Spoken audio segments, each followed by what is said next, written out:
ताज्या बातम्यांसाठी महान करेला सबस्क्राइब करा आणि बेल आयकॉनला क्लिक करा। युवा पिढी भाजपवाल्यांनी खराब करून टाकली आहे। यशोमती ठाकूर। चंद्रशेखर बावनकुळे यांच्या लाडकी बहीण पत्रावरून बोलताना काँग्रेसच्या नेत्या माजी मंत्री यशोमती ठाकूर म्हणाल्या, द्वेष कोण करत आहे हे सर्वांना माहीत आहे।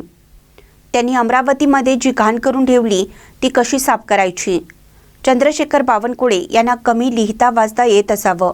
पत्रामध्ये असं लिहित आहेत की लाडक्या बहिणींचे पैसे मतदान झाल्यानंतर द्या, तसेही लाडक्या बहिणींचे पैसे 3 महिन्यानंतर उशिरा देत आहेत।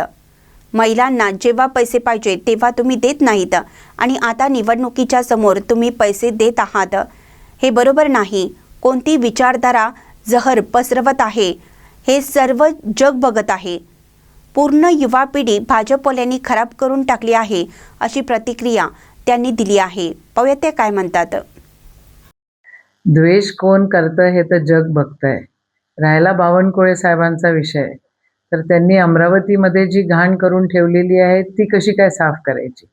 आणि बावनकुळे साहेबांना बहुतेक कमी लिहिता वाचता येत असावं, कारण तिथं त्या पत्रामध्ये असं दिलेलं आहे की तुम्ही वोटिंग झालं 15 तारखेनंतर पैसे द्या, तसंही तुम्ही 3 महिने उशिरा देताय।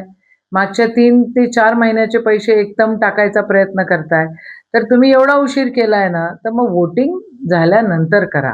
आम्ही महिलांना आधार मिळाला पाहिजे याच्या फेवरचे आहोत, पण जेव्हा पाहिजे तेव्हा देत नाही आणि आता इलेक्शनच्या समोर तुम्ही पैसे देण्याचा प्रयत्न करताय, तर हे काय बरोबर नाही आहे असं आमचं ठाम मत आहे। आणि जहर अख्ख्या देशामध्ये कोण करवतंय आणि कोणची विचारधारा करते हे तर जग बघतंय। अख्खी युवा पिढी खराब करून टाकलेली आहे या भाजपवाल्यांनी, ही फॅक्ट आहे आणि त्यांना दुसरं काहीच दिसत नाही। अमरावती सारख्या आमच्या छोट्याशा आणि छानशा शहराला पण यांची नजर लागलेली आहे आणि त्यांना निवडणूक फक्त हिंदू मुस्लिमवर न्यायची आहे, म्हणून त्यांचा गोंधळ सुरू असतो।